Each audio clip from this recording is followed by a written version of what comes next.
Okay, we are ready to go. Thank you, everyone. Welcome, everyone. Thank you so much for making time today for our annual Finance and Audit Committee member meeting. It's Wednesday, I have to remember the day, Wednesday, October 14th. Really excited to present to you our FY20 financial audit. I have with me today Melissa and Jen from RSM. As you know, they are the selected auditors, which happened through a competitive bid the Mayor's Fund conducted 2 years ago. So really excited that we're able to continue that process and partnership with RSM. I'll take a moment just to do a quick roll call of members of the committee, and then I will then turn it over to Melissa and Jen. So serving as chair, we have Alexis Blaine. Present, and I'd like to apologize. My video gets a bit buggy, so it may stay off, but I can hear everyone and see those who are on. Thank you, Alexis. And next up, members of the committee, Matthew Klein. Hi, good to see everyone. Commissioner Lizette Camilio. Hi, I'm here. Maya Jacobowitz, our treasurer. Hi. And Matthew Everett taking notes for today. Hi, everyone. Fantastic. We also have with us Chris Kelsa, who is the Director of Finance and HR here at the Mayor's Fund, as well as Jorge Luis. I can never say your last name, JL, so sorry. It's all right, Paniagua Valle. Hello, everyone. Good afternoon. Paniagua Valle. I'm practicing. Thank you. Who's the Deputy Executive Director and managing our remote meeting. Great. I'm really excited to share the financial audit today. We had a stellar year in FY20. Want to commend Chris and Harry, our finance associate, for all of the work they've done, the many payments and accounts and receivables that they managed over FY20 and did a stellar job. So with that, I will turn it over to Melissa and Jen to walk us through the report to the committee, as well as provide some highlights from our FY20 audit. Great. Thanks, Toya. I'm going to kick it off. Would it be okay if I shared my screen to go through quickly the highlights of the financials, or does everyone have a hard copy in front of them? Let me know your preference. I believe we all have hard copies. We all have copies that were sent to us today. Okay. Okay, so we'll go that way. And if anyone finds it hard to follow along at all, I can always put it up on the screen as well. I want to first turn to the management discussion and analysis, which is really the place in the financials where management has the ability to kind of tell the story of what happened this year.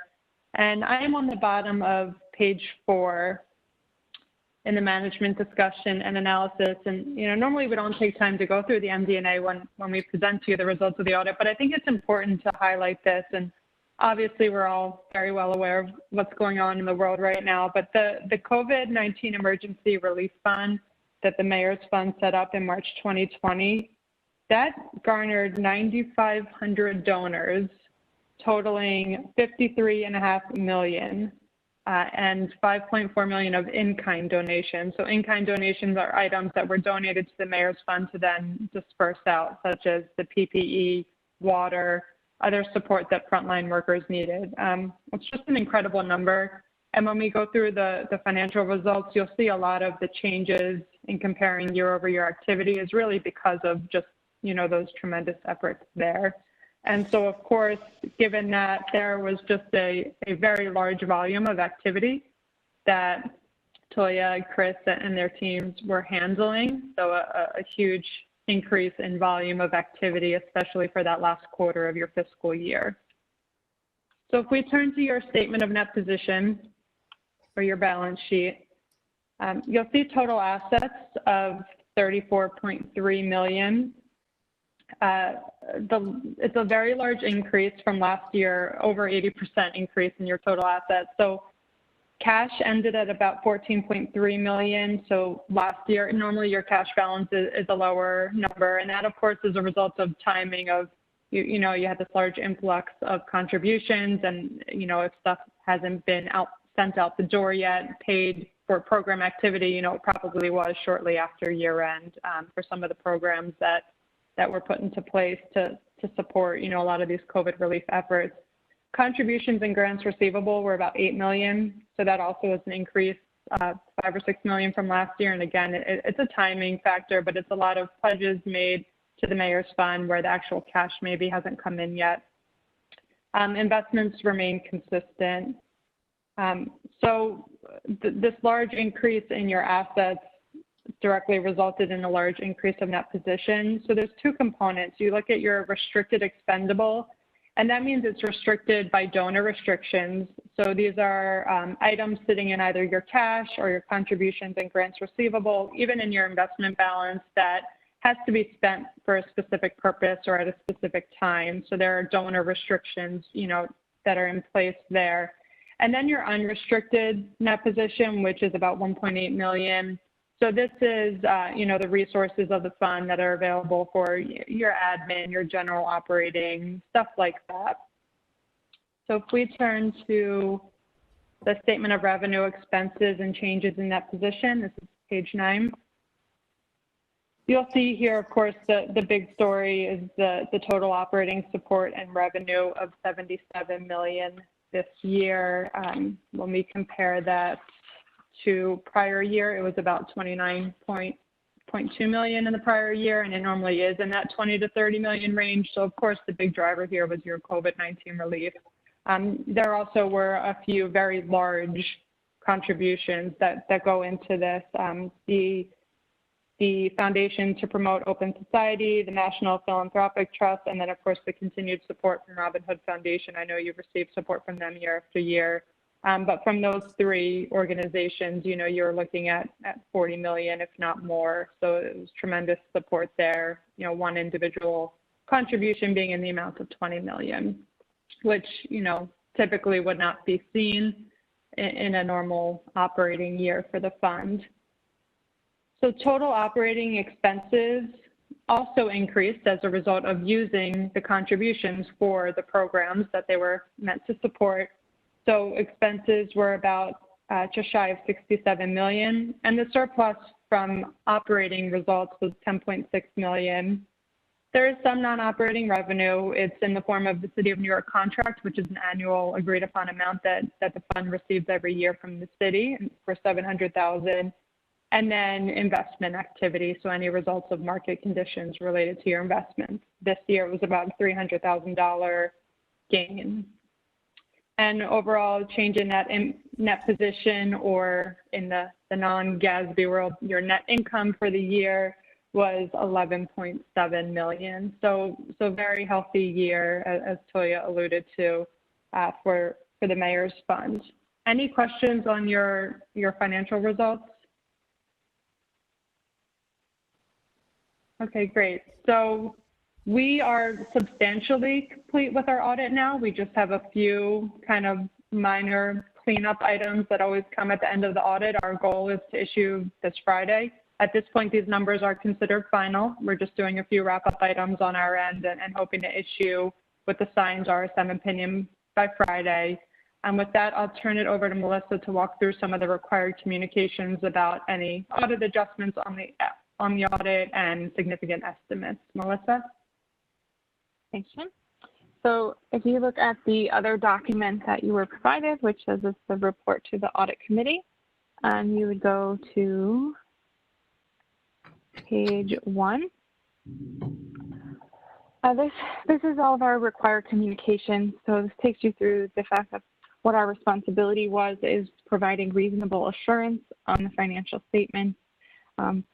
We are planning to issue what we call an unmodified opinion, which is a clean opinion, the highest level of assurance we can give. We did issue a separate communication, which we had dated back in June. So we had met with you to go over the scope of the audit and discuss our significant risks. We had no changes from what we had discussed then. Their accounting policies and practices in place were reviewed and deemed all to be reasonable. There was no new accounting policies or procedures put into place. There's nothing from the GASB that had to be implemented this year for the Mayor's Fund. We didn't identify any significant or unusual transactions outside of the norm for what the Mayor's Fund does. There are some significant estimates, but I'll go through those on our second page. We had a few audit adjustment items, and there's a few uncorrected misstatements, which we'll go through in a few pages. The next page, the first item here is the fact that we also include some additional information in our financial statements, and that refers to the management discussion analysis that is required by the GASB, because you report under GASB standards. So we do review that and make sure that it is all in line with the underlying financial statements, and we found no material inconsistencies. We had no disagreements with management. We're not aware of any other consultations done with any other accountants. No significant issues were discussed or significant difficulties. I will commend Chris with her dealing with our many requests and just powering through with us to get to this date.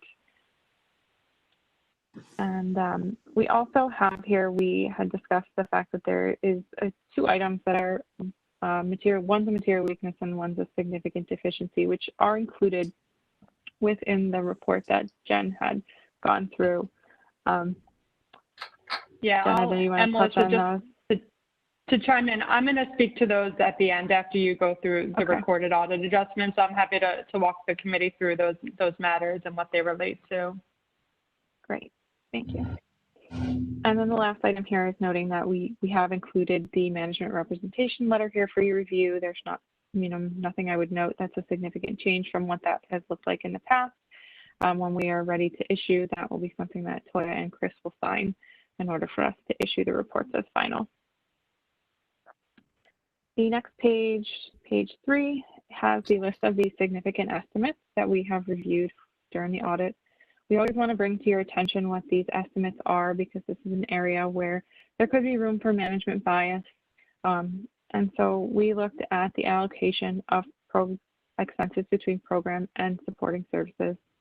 For a good chunk of them are directly allocated, and a good amount of your expenses are really driven by the program. So I think if you had looked at note 8, you'd see how much of it, of the total expenses, it's about, I want to say it's like 63 million of your total expenses. So a good chunk of what is done is really direct program expenses. And then there's done for the common expenses, there's an allocation done. And we reviewed that allocation and found those to be reasonable. The next one is the allowance for doubtful accounts, and management's estimation of, based on looking at the history of the collections and just knowing what's going on within the program. And again, we also reviewed that. We looked at collections of the prior year items and deemed the allowance that's in the records to be reasonable.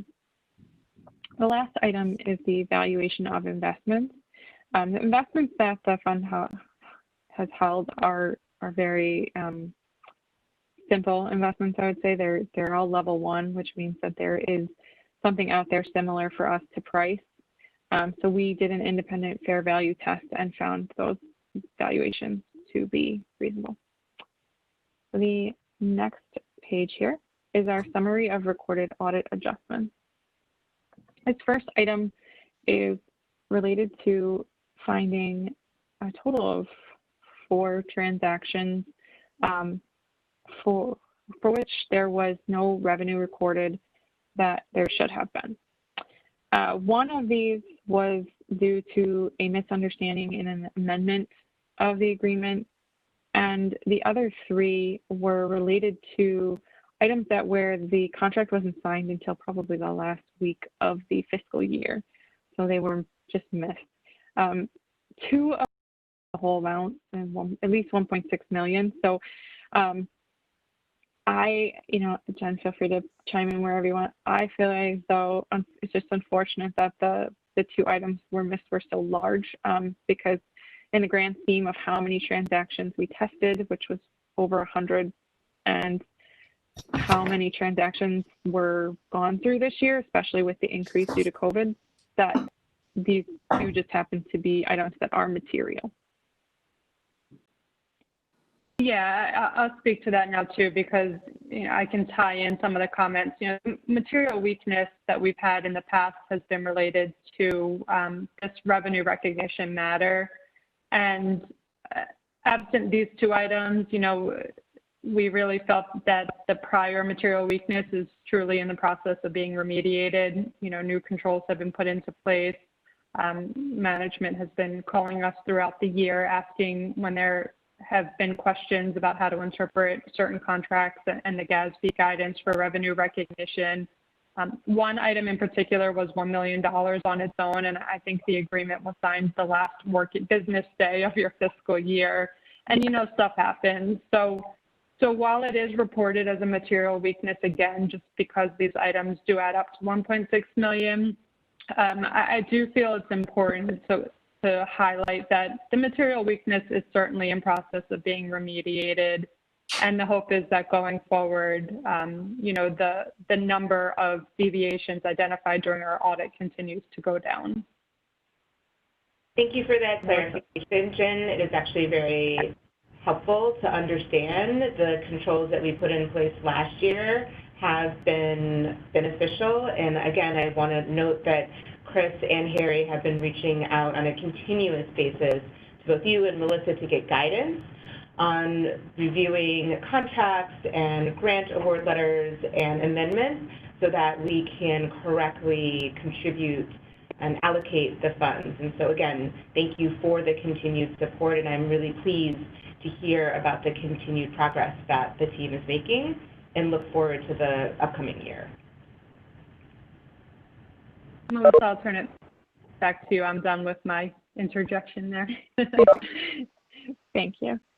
Okay, so the next item there is an item related more towards expenses, and these are things that we identified that were expenses that were incurred in fiscal year 20 but not recorded until fiscal year 21.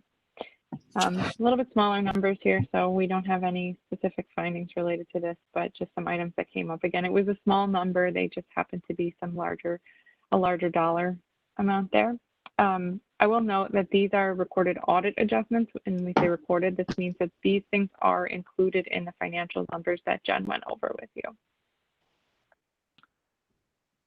So the next page here is the summary of uncorrected misstatements, and what that means. These are things that we did not choose to correct. The first item here is items that were found in the prior year audit that related to things that would reverse themselves. So they were things that weren't recorded last year that should have been, and they're in this year, and it corrects the net position at the end. So what you'll notice with actually all of these entries is that the net position column is showing 0. What that means is these are things that at the end of the day, your ending net position is correct.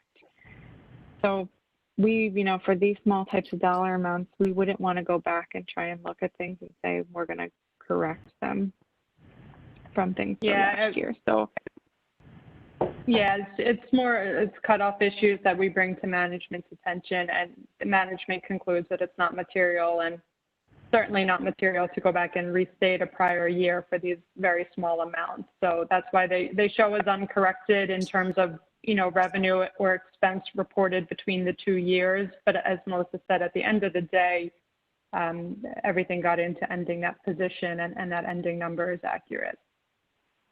Yeah. The next two items are essentially related to the same thing. So these are expenses that were incurred in fiscal year 19, not recorded until fiscal year 20. But one is a projected misstatement. So because of the fact that we sample and don't test every single item, we have to project the potential error. Similarly, you'll see the next two go together. This was related to the valuation of the PPE that was donated. So this is related to those in-kind donations. And there was just some discrepancies in the number and value of what those were.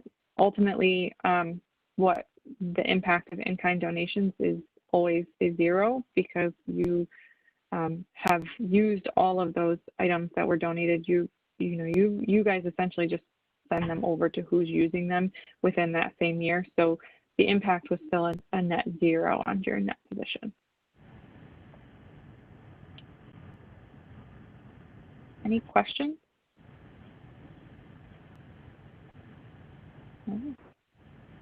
So the only other item I want to speak to, Melissa had talked about the one material weakness and one significant deficiency. So we already talked through that material weakness, the revenue matter. The significant deficiency, what's written in the report, it has to do with the annual conflict of interest disclosures. So under the New York Nonprofit Revitalization Act, all New York nonprofits are required to not only adopt a conflict of interest policy, but to have that annually recertified by board members. And we found during the audit this year that this year the fund did not request those annual certifications by the board members. They have since been taken care of, and there were no matters that were disclosed as a result of all of the board members completing those forms. But it is something that was missed, and because it's required by law for the fund to do those annually, we did have to write it up as significant deficiency in internal controls. But because there was no impact on the financial statements or any disclosures in the financial statements, and there were no additional related party transactions identified as a result, we didn't also report that as a non-compliance material to the financials because there was no financial impact. So going forward, the recommendation is that every year, I believe it's typically done at your June meeting, so just make sure that that's on the agenda every year at a meeting. And we'll do that. Chris and I have discussed. Due to the remote nature of our work, we weren't able to request those in person, which is what we tend to do in the past. And so we've now corrected that and have in place a mechanism by which we will collect those, whether in person or remote, and we'll enter those into the meeting minutes as well as the agenda. Great. And that concludes our presentation. We're happy to answer any questions. Any questions from the Finance and Audit Committee based on the report Melissa and Jen provided? It's great, very helpful. Thank you. I guess just any other questions in your conversations? Were there any other advice or guidance that you gave to the team that didn't rise to the level of significant deficiency or material weakness, but you'd like to see enhancements? Yeah, so there were certainly a few what we call control deficiencies or observations that came up during the audit. I can certainly walk you through some of those, but so things that don't rise to the level of significant deficiency or material weakness don't need to be included in writing in these final reports, but there are always times along the audit where we'll find stuff where we still want to discuss it.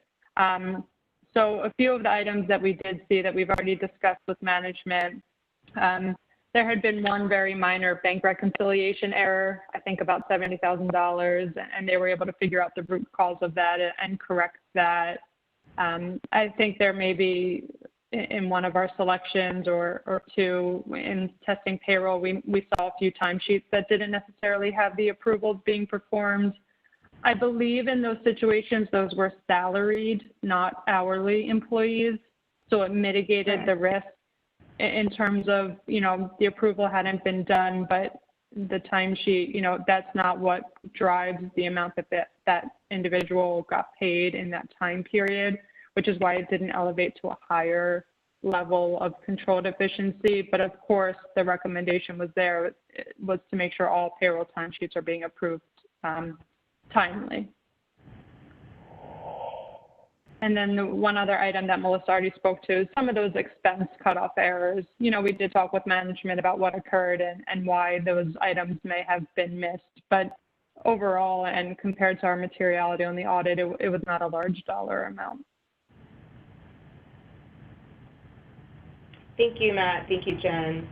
Any other questions I have one question. Just in the past, we've had issues with getting proper documentation on time from the agencies, and just wanted to hear more about how it went this year. It seems like it's gotten a lot better, and especially with the different deadline for the audit. So just wanted to hear anecdotally how that went. I'll let Chris answer that question. They're responsible for managing that communication with our agency partners. Yeah, that did go quite a bit better this year. Very happy about that, especially since in the fourth quarter, we all went remote and we had to kind of scramble to make some adjustments there. But it speaks to our programs team that is highly responsible and works very closely with our agency partners. And so we're able to continue to get the documentation that we needed, both for revenue and on the expense side. So certainly the changes that we had to make in the fourth quarter, we will continue through fiscal year 21 and make some minor modifications to help with things this fiscal year. But yeah, I think overall it's gone a lot better in getting information from our agency partners. Yeah, thanks for that question, Maya. Thanks, Chris. I have a quick question, Melissa and Jen. Do you, other than what we've discussed here, do you see any areas of risk for the mayor's fund that ought to be addressed or that the board ought to be aware of moving forward? Yeah, so obviously right now there's a risk just inherent in the current working environment. So you just really want to be cognizant of the internal controls that are in place, that items are still going through the appropriate checks and balances and being reviewed timely and by appropriate individuals, that no one single person has too much ability to approve and release, payments. So that's really the biggest risk. Another risk in this environment is, cybersecurity and threats with that. So it's just stuff to be thinking about. And then as it relates to the agency partners and what you were just speaking to, there was a pretty big decrease this year in your level of federal funding compared to what it was in prior years.